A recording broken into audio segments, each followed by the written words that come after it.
O aplicativo do Cresce São Paulo é a principal ferramenta de acesso aos serviços e comunicação do Conselho. Faça agora o download na App Store e na Play Store. E siga nossas redes sociais no Facebook e Instagram. Boa noite.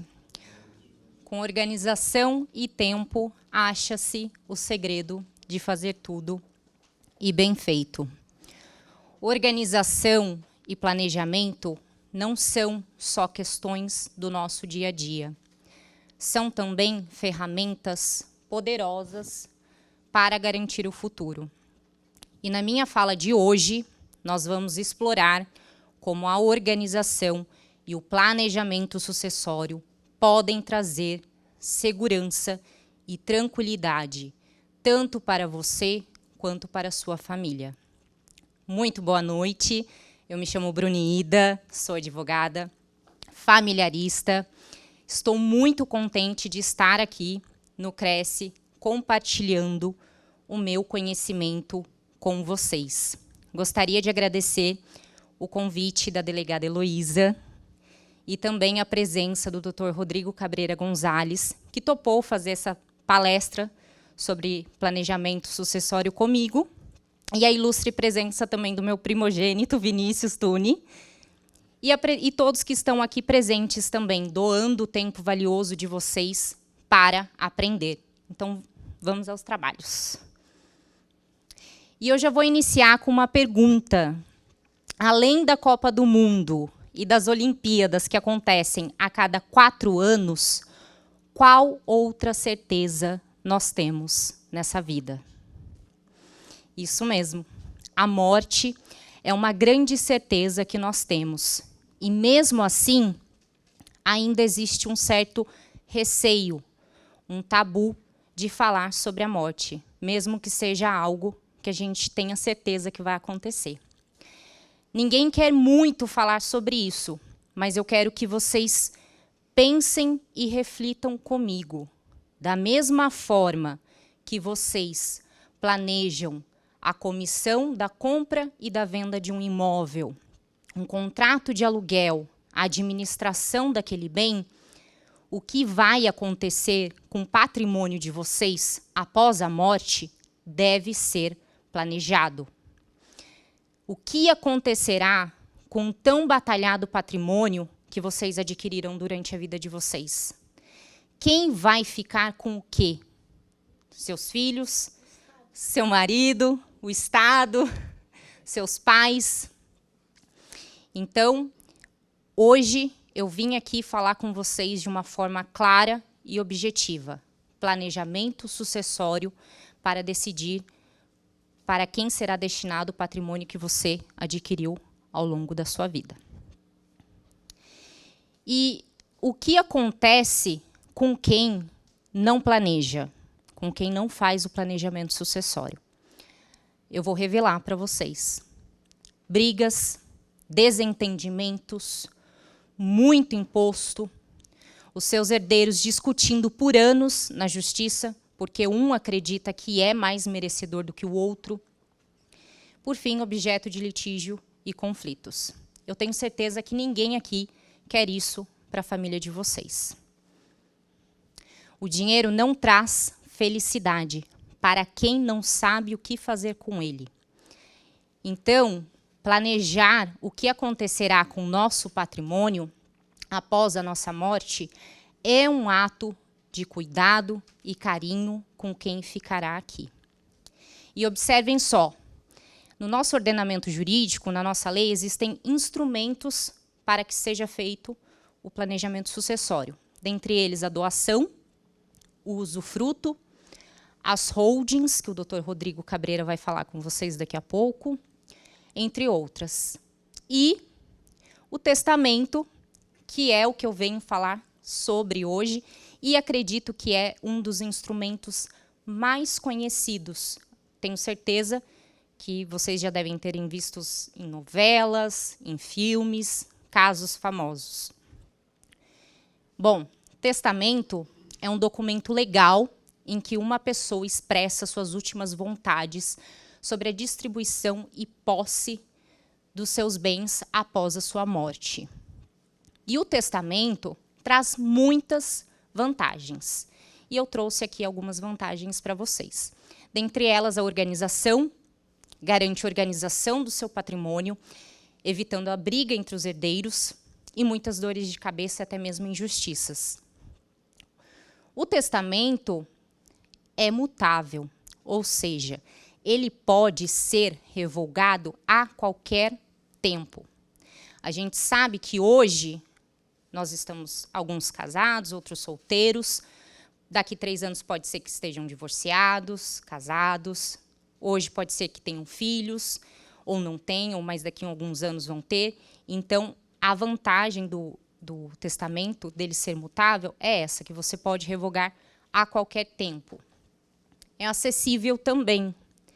Baixo custo, extremamente acessível. Vou falar aqui para vocês sobre valores. Se você fizer um testamento, que você for lavrar em escritura pública no cartório, aqui em São José dos Campos, eu gosto de trabalhar com o 3º cartório de notas, e lá está em torno de R$ 2.302 para você fazer uma escritura pública de testamento. Além dos honorários advocatícios. Olha, em comparação aos outros instrumentos, é acessível. Eu acredito que é acessível se você for pesar na balança o seu patrimônio, se for algo que você está planejando para você beneficiar a sua família e transmitir mais segurança e tranquilidade para os seus entes. Então, eu acredito que é um instrumento mais acessível. Controle sobre a distribuição dos bens. O testamento permite que você decida como seus bens serão distribuídos após a sua morte, garantindo que seus desejos sejam respeitados. Proteção de herdeiros. Você pode proteger herdeiros vulneráveis, como os menores de idade, designando tutores ou administradores para gerenciar esses bens até que eles estejam aptos a gerenciar. Já tem uma idade aí que permita que eles tenham maturidade para gerenciar os bens.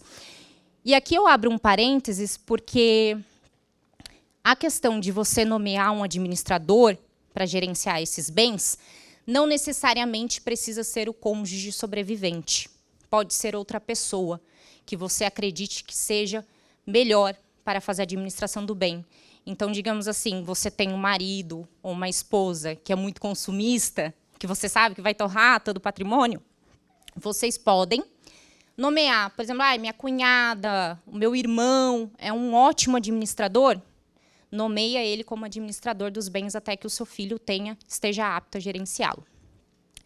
Economia de tempo e recursos. Um testamento bem elaborado pode simplificar o processo de inventário e partilha de bens, acelerando a liberação de ativos e minimizando custos processuais.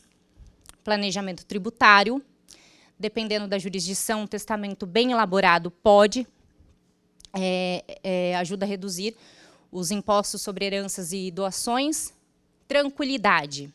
Fazer um testamento oferece a paz de espírito de saber que os seus desejos serão respeitados e que os seus entes queridos serão cuidados conforme suas intenções. Possibilidade de incluir legados. Eu vou mais à frente mostrar para vocês que existe uma cota à parte disponível que vocês podem destinar para quem vocês quiserem. Prevenção de conflitos. Um testamento claro e detalhado pode ajudar a evitar disputas entre familiares, reduzindo a possibilidade de litígio sobre herança. Pode indicar um executor, você pode nomear um executor da sua confiança, que ele vai ficar responsável por realmente cumprir aquele testamento, cumprir os seus desejos. E cumprimento de obrigações e dívidas. Com o testamento também é possível você determinar como serão pagas as dívidas e, dessa forma, os herdeiros fiquem mais tranquilos com relação a esses encargos. E aí agora eu vou falar para vocês a questão do prazo que a gente tem e da multa que a gente pode pagar se a gente não abrir a sucessão dentro deste prazo. Eu não trouxe muitos artigos, porque eu não queria que ficasse muito maçante para vocês, né, a lei seca, mas eu trouxe 2 que eu considero que são importantes. Então, no nosso Código de Processo Civil diz o seguinte, que a gente tem que instaurar o processo de inventário, a abertura da sucessão, no prazo de 2 meses. E se você não fizer a abertura em 2 meses, Aqui o inciso 1º do artigo 21 da Lei 10.705 de 2000 diz o seguinte, que terá multa equivalente a 10% do valor do imposto, se você não fizer a abertura da sucessão em 60 dias, e se o atraso exceder a 180 dias, a multa será de 20%.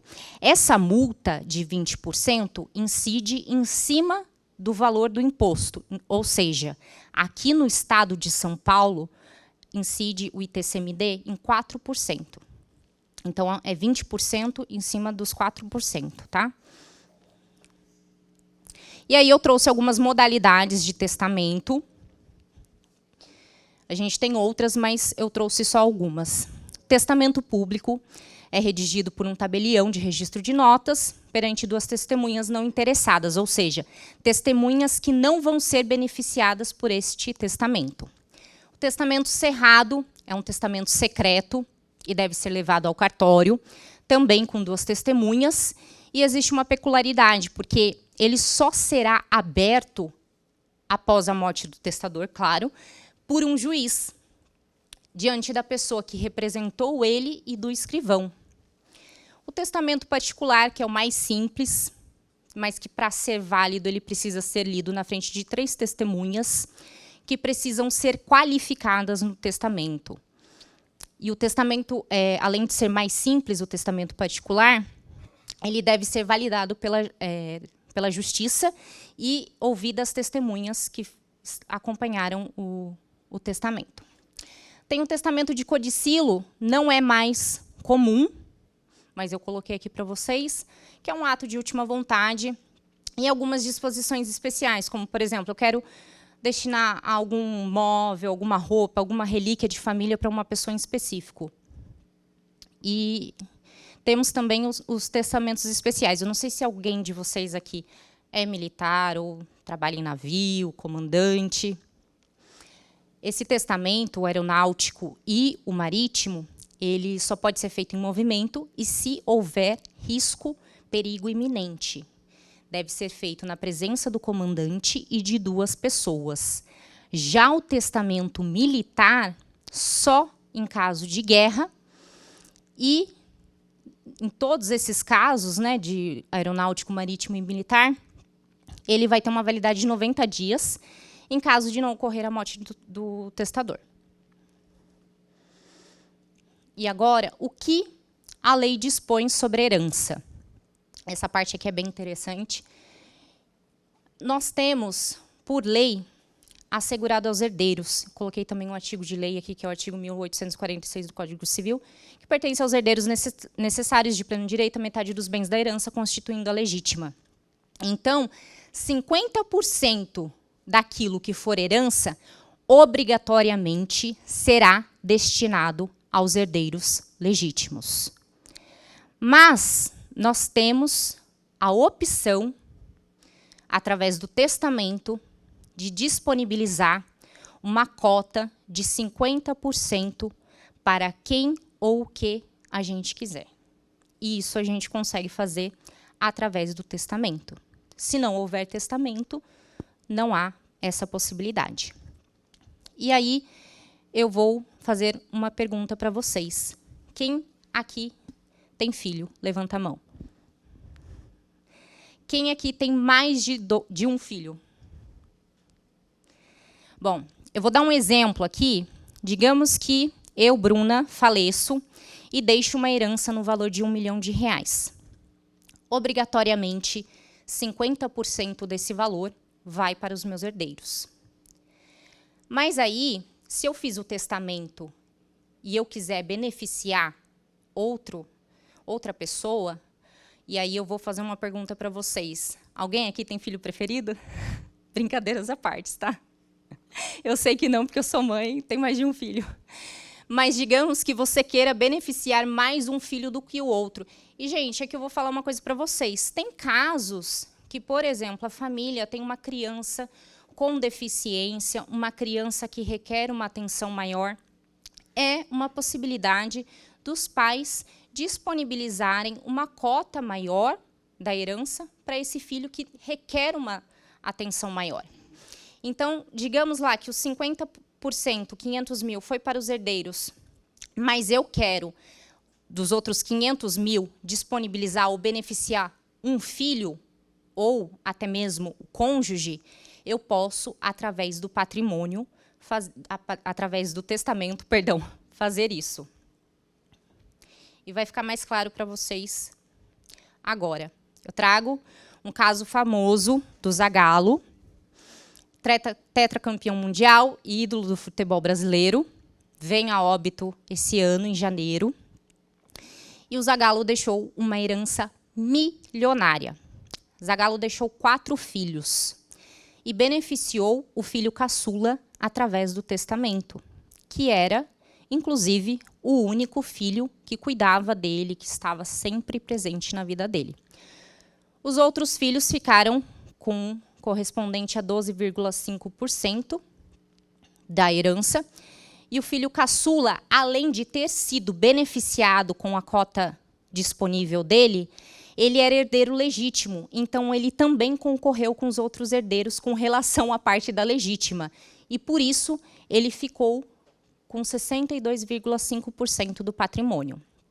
Além disso, Zagallo também citou a decepção dele com relação aos demais filhos no testamento e justificou essa atitude dele justamente porque os demais filhos não lhe davam atenção.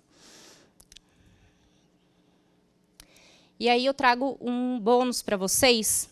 Com certeza vocês já ouviram falar sobre o seguro de vida. Quem não ouviu falar vai sair daqui sabendo agora que seguro de vida não é herança. Então, seguro de vida não incide imposto e seguro de vida não necessita de inventário para você sacar o dinheiro. Porque a gente sabe também, e se não sabe a gente está sabendo agora, estou me incluindo nessa fala, que quando alguém falece, tudo é bloqueado. Os bens são bloqueados, as contas são bloqueadas. Se existe um seguro de vida e você é o beneficiário, você vai no banco e saca esse dinheiro. E para que serve o seguro de vida? Ele tem o objetivo a proteção econômica e financeira do segurado e da família que ficou aqui, né, em vida. Não é herança, e ele vai servir para pagar imposto, o ITCMD, custas processuais, honorários de advogada e dívidas, a depender do valor do imposto, porque também do imposto não, desculpa, do seguro, porque também depende aí do valor que você fez de seguro no seu banco. Então, eu falo para vocês, é uma ótima opção. Apesar de eu ser nova, eu tenho 2 filhos, eu sou casada há 9 anos, eu tenho um seguro de vida, então eu recomendo que vocês façam, porque idade não quer dizer nada, a gente não sabe o dia de amanhã. Se você acha que ter conversas desconfortáveis é algo difícil, espere até ver o resultado de não tê-las. Infelizmente, quando a gente partir, obviamente, a gente não vai estar aqui para ver as questões da nossa família. Mas, provavelmente, se não houver planejamento sucessório, pode ocasionar muitos problemas. Então, pessoal, diante de tudo que eu apresentei aqui, a mensagem que eu quero deixar para vocês é o quão importante é a gente se planejar. A gente faz isso com os nossos clientes, com o nosso trabalho, com a nossa produtividade. Então, a gente deve fazer isso também na nossa vida pessoal. Então, é necessário que a gente conheça ferramentas e instrumentos para assegurar os direitos e também trazer tranquilidade para os nossos entes. A gente sempre diz, eu morreria pelos meus filhos, pela minha família, mas e você viveria pela sua família? Você, fazendo o planejamento sucessório, garante segurança e tranquilidade para eles. Então, agora eu passo a palavra ao Dr. Rodrigo Cabreira Gonzalez. As dúvidas a gente vai deixar para depois, pode ser? Para depois da palestra do Dr. Rodrigo. Aí a gente fica à disposição para tirar as dúvidas de vocês. Muito obrigada. Já que foi lido o currículo. Meu nome é Rodrigo Cabreira, eu sou advogado e eu acredito que os advogados são talhados para essa função. Eu não poderia ser outra coisa na vida a não ser advogado. Eu tenho um lado da balança. Geralmente é o do meu cliente. Eu não sou uma pessoa imparcial. E é assim que eu vejo o mundo, com parcialidade. Eu fiz direito, venho de uma família de advogados. Meu pai é advogado, minha mãe era advogada. E nós, advogados, nós sabemos que a vida é rápida. Como dizia Fernando Pessoa, o homem é um cadáver adiado. A gente fala de coisas difíceis na advocacia. E é impossível a gente pensar que tudo na vida gera um efeito jurídico. O nascimento gera um efeito jurídico. Por isso essa discussão enorme sobre o aborto, quando começa a vida, o sábio legislador colocou que a vida começa no primeiro arfar do nascituro. Mas a jurisprudência tem entendido de outra forma, tanto na proteção à gravidez. E quando termina a vida? Tem gente que morre. Tem gente que morre e dá problema. E a conversa que nós vamos ter hoje aqui é sobre diminuir os problemas. Como a gente faz para poder ter menos problemas e causar menos problemas? A primeira coisa que eu queria falar para vocês é o seguinte. Nós vamos falar hoje sobre holding. Há um frenesi de advogados e contadores sobre holding. Os contadores falam assim: se quer abrir uma empresa, abre uma holding. Não, mas eu quero abrir uma loja de tecido. Pois é, abre uma holding. E põe ela no simples. E nós vamos ver que a holding é um bom remédio, mas também pode ser o pior dos venenos patrimoniais. A gente corre o risco na vida de perder patrimônio. A Bruna colocou aqui, a doutora Bruna colocou alguns riscos. Nós corremos o risco de perder patrimônio por negócios que nós fazemos. Contratamos um banco, fazemos um empréstimo no banco e estamos nós lá não aguentando mais os juros e perdemos o patrimônio. Nós trabalhamos o dia inteiro e temos um sócio que chama-se governo, que em média, Venturi, 40%, de 36% a 40% leva de quem produz. E nós temos uma estabilidade política e econômica no mercado. Nós temos uma casta tecnocrata e elitizada no país, formada por juízes e promotores e delegados e mais algumas tecnocratas do sistema tributário que não suporta rico exibido e cria mecanismos de controle financeiro. E nós temos o próprio sistema em si. E para somar esse cenário, nós temos também a morte. Então, o empresário, a pessoa física, fala assim: puxa vida, eu trabalhei a minha vida útil, aí, meus 60, 70 anos, eu quero deixar alguma coisa para os meus herdeiros, que nós vamos combinar aqui a palavra herdade, seria esse conjunto de bens, direitos e valores, a herdade. E aí eu falo assim: para quem eu vou deixar? Como eu vou deixar? De que jeito isso aí vai estar feito? E a primeira coisa que a pessoa faz é ir falar com o contador fala assim: monta uma holding. Eu arrisco dizer para vocês, e vocês vão ver ao longo da exposição, que a holding ela é uma empresa, como qualquer outra. Só que o que ela faz? Ela participa. Em geral, ela não gera lucros por atividade laboral. Ela somente participa.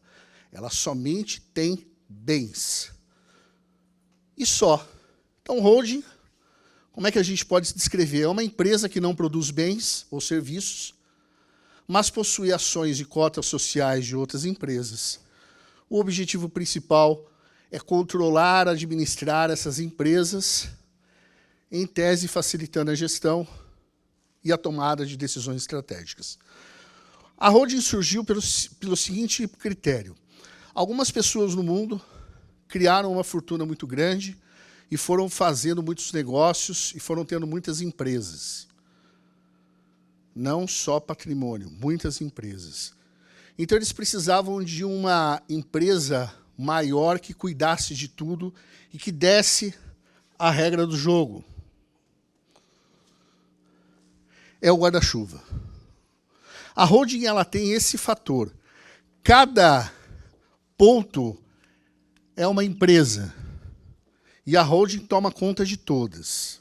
Ela está em todas as empresas, ou com direito a voto ou sem direito a voto, ou com direito à administração ou sem direito à administração, mas ela faz parte.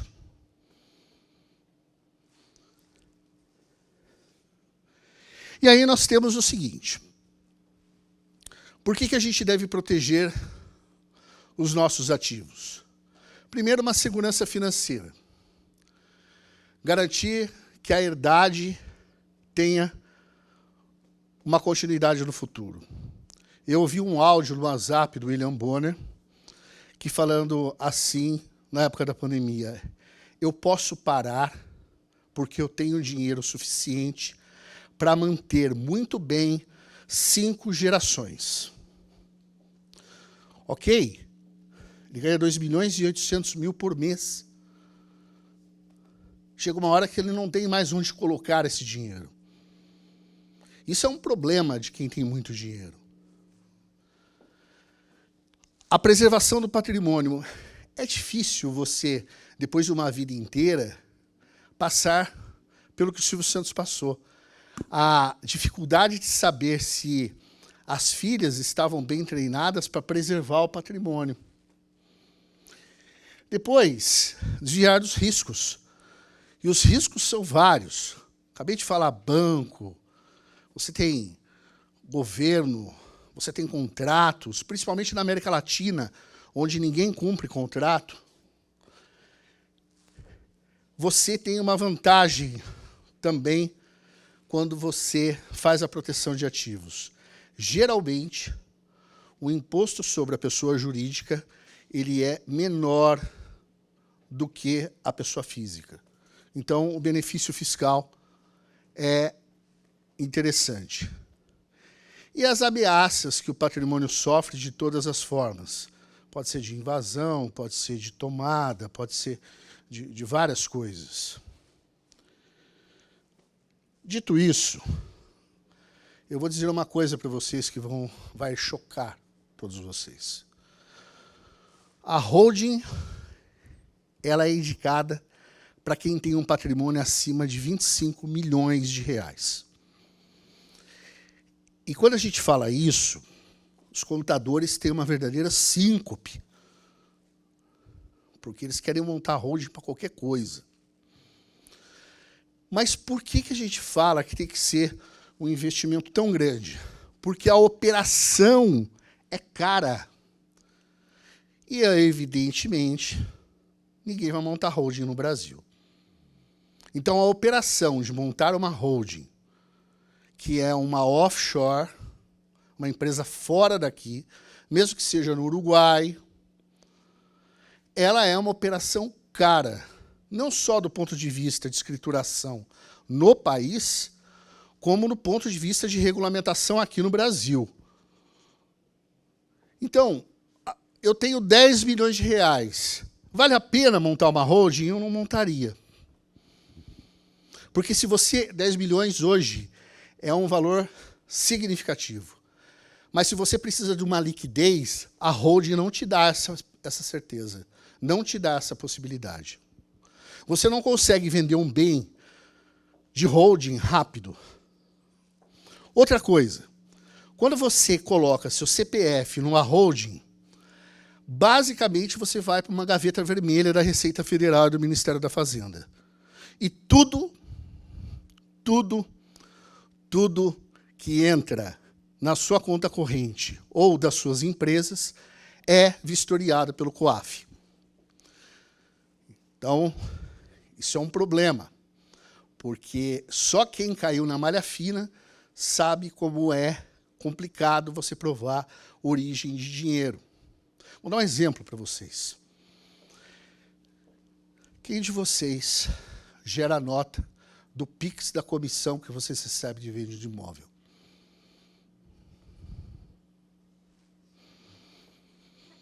Aí a Receita chama e fala assim, então, de onde vem esses 40 mil aqui? Aí fala, minha avó morreu. Não, eu não tenho como resolver essa situação. E na holding é um cenário parecido, porque ela vai receber dividendos das outras, ela vai receber prolabore das outras. E isso vai apontar um sinal para ela. Eu fiz uma tabela aqui, muito simples, para vocês entenderem didaticamente os tipos de holding. O primeiro é uma holding pura, que é essa holding que eu falei. Ela não se presta a nada. Ela só faz participação.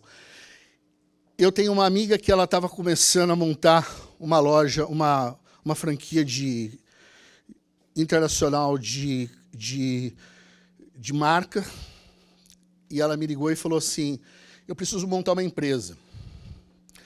E eu mandei para ela um modelo de sociedade de participação. E ela me devolveu uma holding. Eu falei, não faça isso, monte uma participação. Não coloque o termo holding, é melhor. Só que a empresa dela só ia ser acionista de uma empresa, não ia fazer mais nada. Agora, se a empresa dela é acionista, mas ainda faz atividades laborais, por exemplo, eu monto uma holding e ela tem 5 imóveis. 5 imóveis. E aí eu resolvo fazer trabalho de locação desse imóvel. Ela já passa a ser uma mista. Aí o pai e a mãe falam, olha, a gente tem 5 filhos e eu quero passar para os meus filhos os bens em vida. Aí a gente monta uma holding e coloca cada um do filho como sócio e a gente tem ali uma holding nossa, que é a chamada holding familiar. Então são esses modelos de holding, são todos, tirando a holding pura, uma barca furada, porque você misturar atividades é muito ruim. Como é que... Tem que tomar cuidado com as palavras hoje, né? Como é que pobre passa escritura, passa imóvel, compra e vende imóvel? Ele vai no cartório, faz uma escritura, registra a escritura na matrícula e ele tem a propriedade. Geralmente é isso que vocês fazem. Pode ser um terreno muito grande, pode ser um terreno muito pouco. Como é que bilhardários transferem imóveis? Eles vão à junta comercial e transferem à empresa. Como acessório, acompanha o principal, e o principal é a empresa, os ativos que ela tem integralizado vão acompanhando a transferência de titularidade sócio. Os cartórios odeiam isso. Então, a holding pura serve para isso. Eu monto uma empresa para minha empresa, para um imóvel meu que tem um shopping. Eu monto uma empresa para o meu prédio em Paraibuna. Eu monto uma empresa para o meu prédio em Santos. Eu monto uma empresa para o meu prédio em São Paulo. E todas essas empresas fazem parte de uma só, que tem uma sócia, que é a holding. E essa holding vai ter uma sócia que não é aqui no Brasil, onde você vai mandar o dinheiro para fora e, como é um paraíso fiscal, não vai ser tributado. Basicamente, esse é o caminho que se faz hoje para a economia. É legal? É legal. Não é tributação zero, mas é legal. Então, diante desse cenário que eu passei para vocês, qual é o objetivo de uma holding? É centralizar a gestão e a propriedade. Então, você não vai conversar mais com a empresa do shopping, com o shopping. Você vai conversar com a holding e quem vai transferir ela para você será a holding. Ela vai transferir o quê? As cotas que ela tem sobre essa empresa. Simples assim. O que isso dá? Primeiro, eficiência administrativa. Você cai fora do cartório. Segundo, eficiência tributária. Ao invés de você pagar transferência, escritura e tributos sobre isso, não precisa. Você só fica dona dessa empresa. Eficiência societária. Você pode comprar isso através de uma pessoa física ou jurídica. Eficiência fiscal. Isso passa batido pela Receita, por os órgãos de fiscalização, porque é uma modalidade diferente. Hoje, quando vocês levam seus clientes ao cartório e ele faz uma escritura, automaticamente a Receita recebe a cópia da escritura. É claro que ninguém confere lá,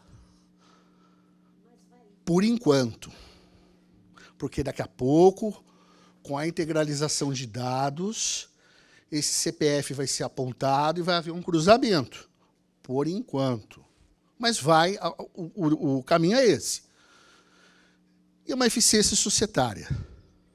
A holding, então, é importante para que o empresário tenha na cabeça que, após ele conseguir um amealhado de bens imóveis, ou, de repente, equiparado a imóvel, embora eu acho que tudo que flutua e voa a gente aluga, mas tem gente que faz questão de ter avião, faz questão de ter barco. Isso tudo pode ser transferido por holding e por meio de empresa. Mas aí vamos pensar o seguinte. Muito bem, qual é a vantagem tributária? Primeiro, o valor pago do imposto de renda de pessoa jurídica, ele é menor.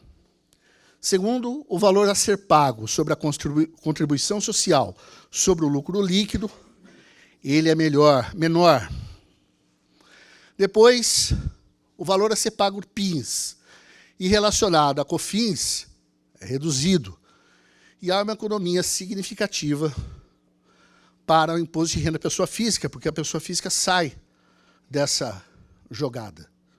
Ela sai desse cenário.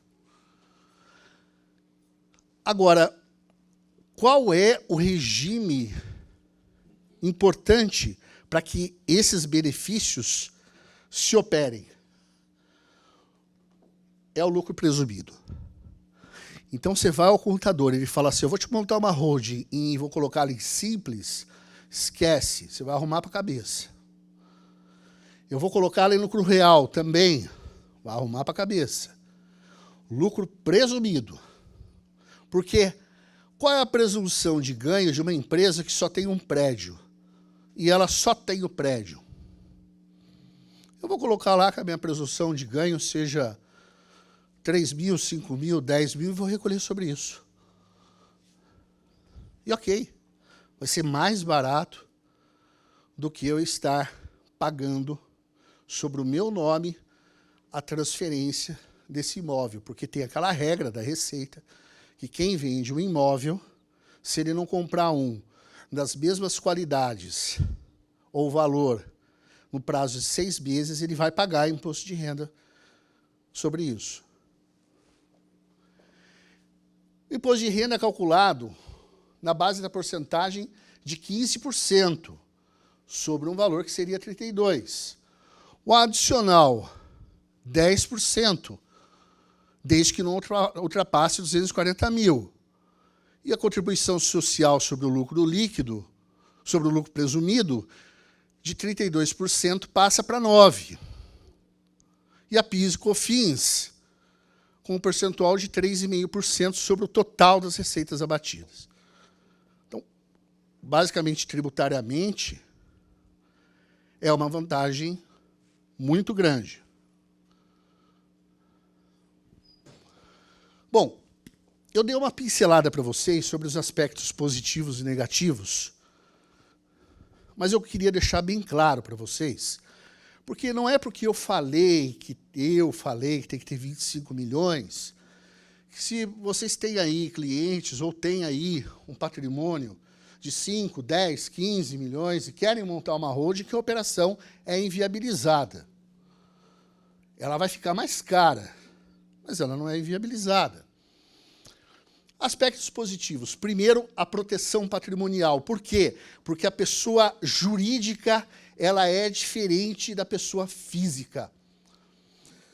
Se vocês forem a um banco pegar um empréstimo no nome de uma pessoa jurídica e não assinarem como avalista, tudo recai em cima da pessoa jurídica. Não recai sobre a pessoa física avalista. A não ser que se arrume outro avalista. Redução de riscos. Para você poder perder uma empresa num negócio e poder perder esse prédio, é muito tumultuado o processo.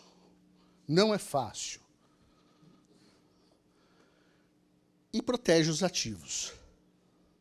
É difícil de você achar ativos em nome de pessoa jurídica, principalmente se ela for de fora. Segundo ponto positivo, eficiência na gestão. Ao invés de ficar fazendo uma declaração de imposto de renda com 15 imóveis, eu faço uma e vou depreciando o valor desse imóvel ano a ano. Quem é contador aqui sabe como é que isso funciona. Ao final de 10 anos, o imóvel vale perto de zero. E você recolhe quase zero de tributo na hora da venda. A centralização das decisões e todas as estratégias que foram feitas é tudo dentro da holding.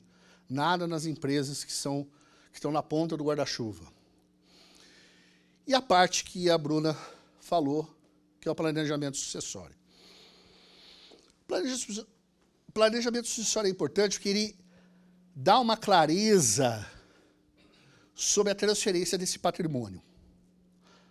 Porém, é preciso saber o que se escreve no contrato.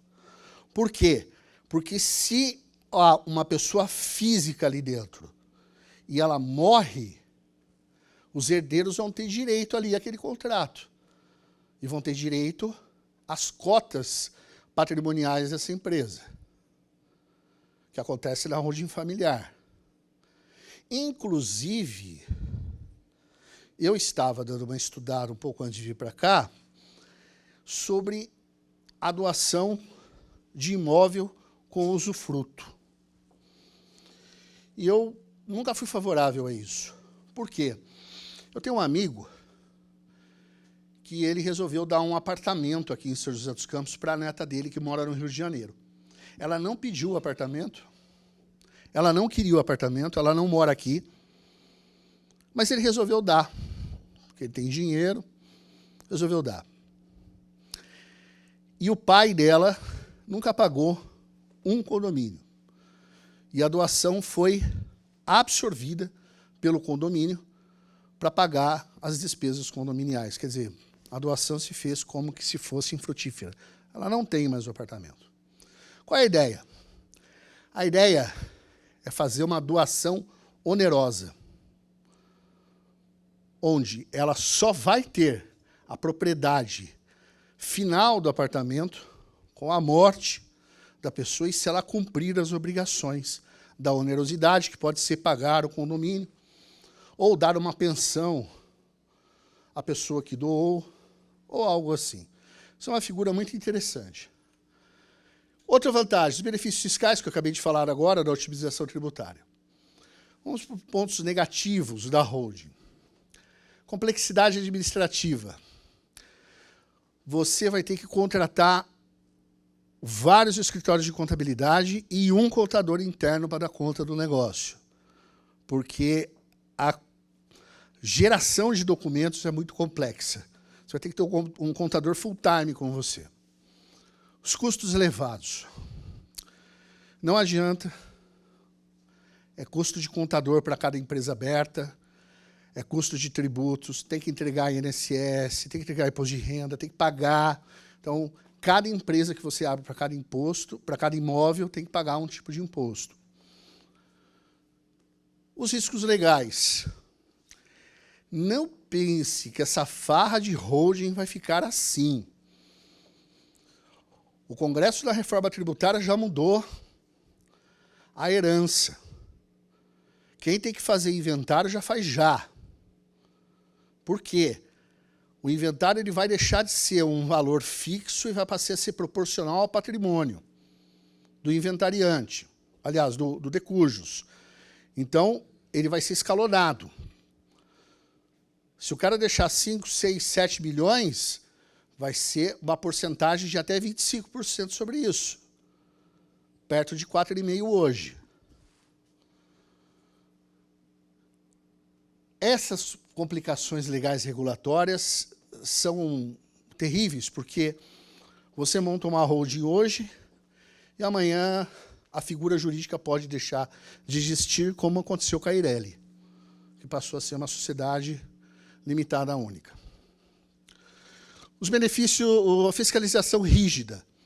A Receita Federal, ela acompanha de perto as holdings e as atividades, principalmente por causa de lavagem de dinheiro. E quando tem alguma anomalia, eles mandam para a Polícia Federal. E a Polícia Federal acompanha de perto, dependendo de onde é montada a offshore holding, que vai fazer parte da gestão, eles também fazem uma investigação. Outro risco que ninguém está computando é o novo Código Civil. O governo pediu para 6, 7 intelectuais do direito escreverem um novo Código Civil. Eles não ouviram ninguém. Eles ouviram eles mesmos, a ideia são deles, eles mesmos dançam, eles mesmos batem palmas e está tudo bonito. Só que o novo Código Civil vem aí com algumas mudanças sobre o que é propriedade, o que é posse, sobre tempo de posse, e isso é um risco para quem tem empresa constituída, porque a gente não tem mais um código comercial. O código comercial foi usurpado pelo Código Civil em razão dos direitos e das obrigações. Então, o legislador entendeu que quando você faz um comércio, você faz um negócio jurídico, e ele é cível, não necessariamente comercial. E por isso, nós temos uma anomalia quando a gente fala de empresa. E o risco da concentração. Se você tem uma empresa que tem a falência decretada ou está em recuperação judicial, o grupo inteiro passa por isso. O ruim da holding é isso. A falência de uma implica na contaminação dos demais. E, obviamente, a justiça do trabalho. Esse mundo de Nárnia. Se o reclamante detém informação de como funciona o sistema de holding, ele alega grupo econômico. E aí vai de cada juiz, porque a justiça do trabalho ela não tem regra.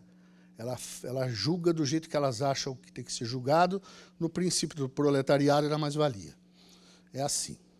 Então, são condições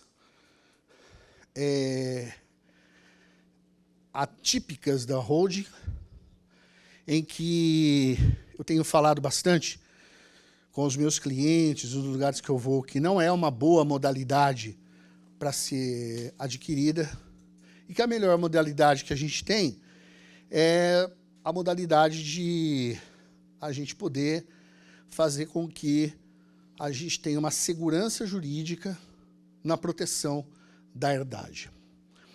Eu queria chamar aqui a Heloíse e deixar com ela meu último livro, que é um livro que eu fiz sobre amores líquidos, relações afetivas e dilapidação patrimonial. Eu falo sobre violência patrimonial. E este daqui, que é o meu best-seller. Esse livro aqui chama Manual do Devedor Tributário. É onde eu ensino contadores e advogados a se opor ao fisco de maneira administrativa ou de maneira judicial. Esse aqui eu vou deixar para um sorteio aqui, que a nossa amiga ali vai sortear. Eu queria agradecer o convite. Muito obrigado, foi uma honra estar aqui falando com vocês. Queria agradecer a doutora Bruna também, por ter me chamado para essa tarefa. Falar depois de uma oradora como a Bruna é sempre difícil. Eu espero que eu tenha resolvido essa questão. Esse código QR aqui é do meu Instagram. Vocês clicam lá, me sigam lá. Vocês vão estar vendo aí os lançamentos dos meus livros e o que a gente tem feito ao longo do tempo. Muito obrigado e até a próxima.